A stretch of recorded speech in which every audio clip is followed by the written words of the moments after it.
Bundeskanzlerin Angela Merkel wird bei ihrem Besuch in Saudi-Arabien erstaunlich deutlich. Neben künftigen gemeinsamen wirtschaftlichen Vorhaben spricht Merkel die schlechte Menschenrechtslage in Saudi-Arabien offen an. Der saudische König Salman Abdelaziz Al Saud hat die Kanzlerin mit militärischen Ehren empfangen. Außerdem lädt er zu einem Mittagessen im Königspalast mit hunderten Gästen ein, darunter mehr als 90% Männer.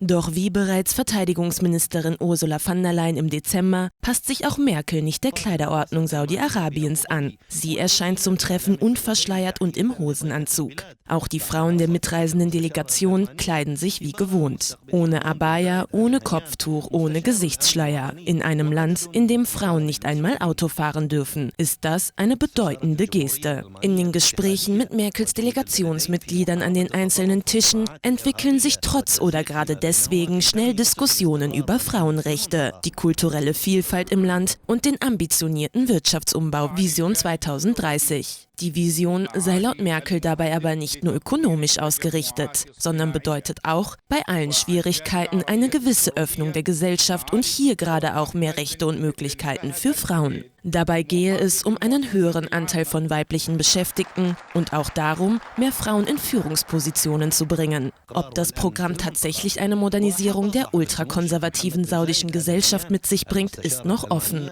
Jedenfalls hoffen darauf die jungen aufstrebenden saudischen Politiker der Runde beim Essen mit der Kanzlerin.